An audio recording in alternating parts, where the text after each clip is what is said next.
Greetings, everyone. I am so excited, along with my colleague, to introduce you to our series called The Real Model for Ending Miseducation for African American Students, our boys and our girls. I'm Donna Ford. I am a distinguished professor. I focus my research on the underrepresentation of Black and Hispanic students in gifted and talented programs, which I call GATE. I also focus on anti racist, culturally responsive education. So people know me as Donna Ford, but you will also learn more about Donna from Cleveland. Take it away. Greetings, greetings, everyone. My name is Eric Hines. I am a professor. My research focuses on the academic and career outcomes of Black males, college and career readiness, and career development.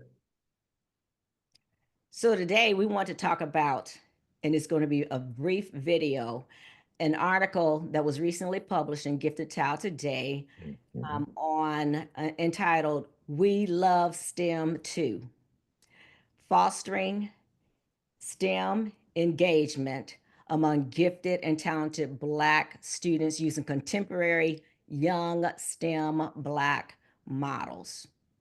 All right. So let me introduce the STEM model.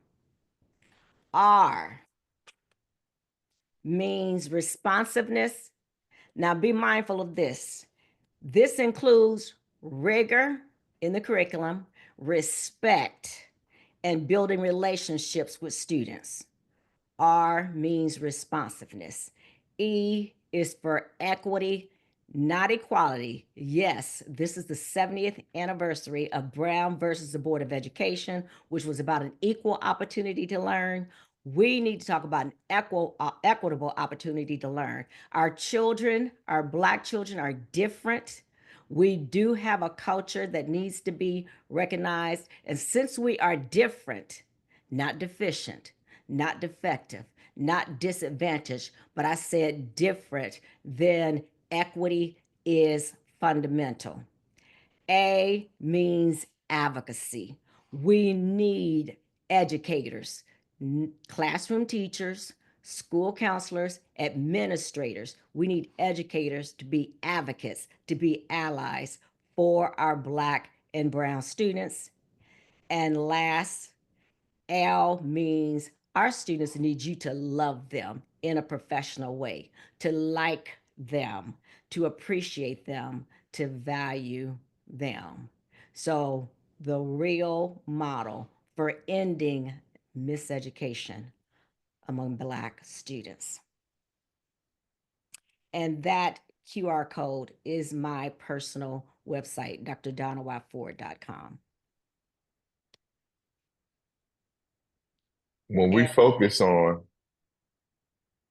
Black and Hispanic students, and when we talk about enrollment in STEM courses and in advanced placement courses, schools that tend to have more Black and Hispanic students enrolled offer less STEM courses and less advanced placement courses.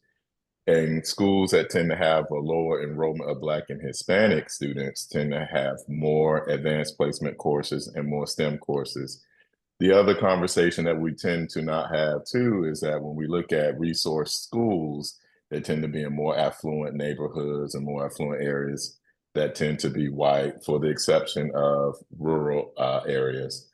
The other piece that we have to talk about as well, and Dr. Ford eloquently writes about this all the time, is that when we talk about gifted and talented Black students, we assume that they're smart, that they know what to do, and that they know how to successfully navigate the college and career pathway. And that's not necessarily true.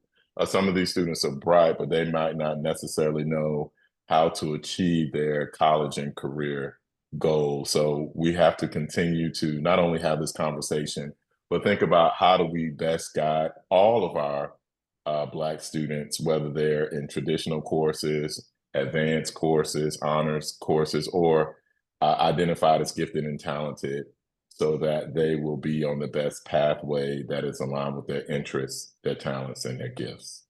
So, Dr. Ford, I'll give it back to you. And as you just said, and I just want everyone to really hear what you said. We need to debunk this myth that just because students are gifted and talented, again, we use the word gate, that they will automatically do well in these STEM Mhm. courses.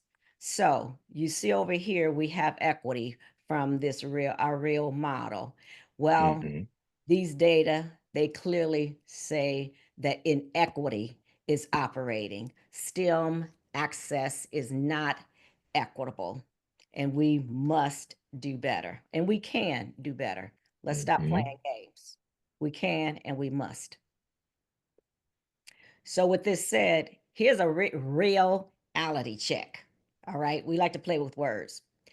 One is that gifted and talented education, if you don't know this, is often from preschool to grade 6. Honors is in middle school, and advanced placement and IB, all right, International Baccalaureate, are often in high schools. You tend not to see gifted and talented programs in high school. So make sure that you are being mindful of what courses your students are taking, and you want to be looking for GATE, you want to be looking for honors, you want to be looking for AP at the appropriate grade levels. So we have to also realize that young Black STEM trailblazers matter. Black students and our adults are inequitably underrepresented in STEM courses and careers. And too often, Black students are not exposed to Black STEM professionals in the curriculum, internship, or even see them as guest speakers. When considered through the lens of racial matching, this does not motivate Black students in STEM courses. It does not inspire them to consider STEM majors and careers. And in other words, what we have to do is ensure that STEM is ingrained in their lived experiences. We have to connect the community, their personal lives to the curriculum in which they're learning. And we've got to do this early on. Don't try Mhm. to get your children enrolled in STEM courses starting in middle school or certainly in high school. We're not saying Mhm. that's too late, but it's going to be Mhm. more challenging. They need to be prepared now. So you need to remember from real, you need to Mhm. advocate for your child. Mhm. And educators, Mhm. you need to advocate for your students. All right. So that early on, we have access. That's equitable. All right. So we were very intentional about choosing young Black trailblazers. All right. They matter. I just got to say this in the curriculum, our Black children are often exposed to white STEM professionals, and they're usually damn dead. What can they do to inspire our children? We need them to, one, be Black and brown. Two, we need them to be young. When you see a 15-year-old and you're a teenager doing something successful, a Black 15-year-old, then you feel like you could be successful. When you see a 6-year-old doing something successful in STEM, then you feel like you can do that. So it creates this sense of agency. All right. It inspires children. So let's have these young Black role models for our children who are doing something and living today. Dr. When Ford, let me add something to what you were saying. It also normalizes STEM in their lives. They can see science, technology, engineering, and mathematics in everything that they do when we have students and we have adults that mirror each other doing STEM. Absolutely. And otherwise, when we don't, let's go back to 1930s, Carter G. Woodson, Mm, Miseducation of the Negro. mhm. That's what our real model is preventing, is stopping, is ending.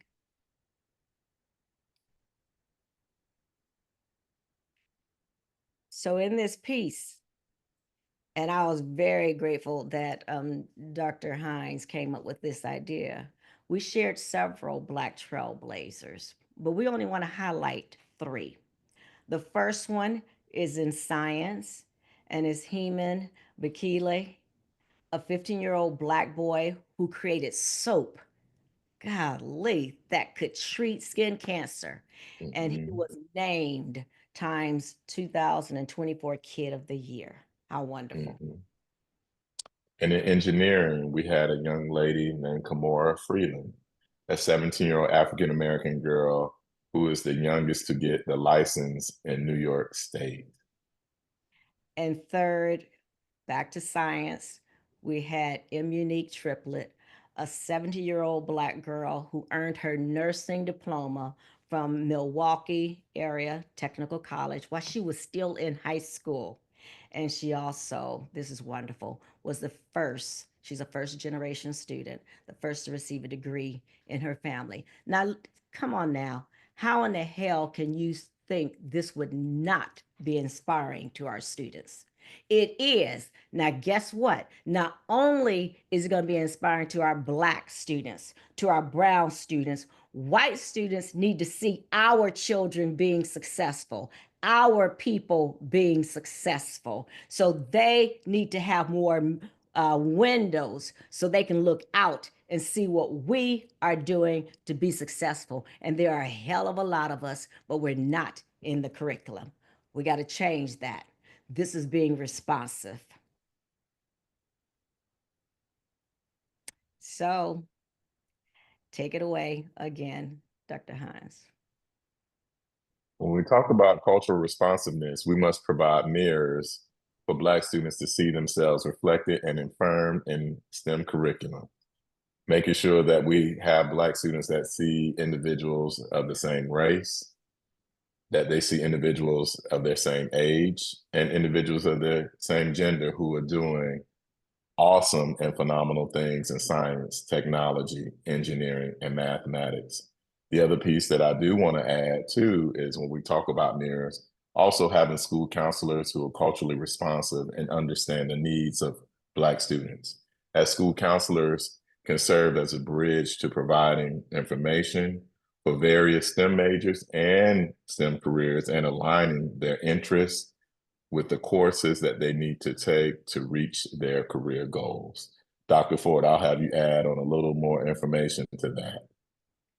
Yes. Yeah, as I said earlier, more of our children, we need mirrors to see ourselves reflected and affirmed in the curriculum. And we're borrowing this notion from Rudine Sims Bishop, Mhm, professor emeritus at The Ohio State University. So, I mean, just think about this. When mirrors, you look in the mirror and you see yourself.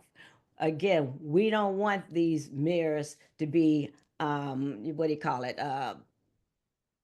Disaffirming. We want to see them mhm, ac- accurately affirmed and reflected in the curriculum because there's a hell of a lot of curriculum out there that dehumanizes and stereotypes our Black children. That sure as hell is mhm, not what we're talking about. We're talking about real mirrors to see themselves. And we want white children, I know I'm repeating myself, white children to see what we are doing, that what we're capable of doing, and we're just as capable as they are. And that's not what's happening now. That is not what's happening in 2024.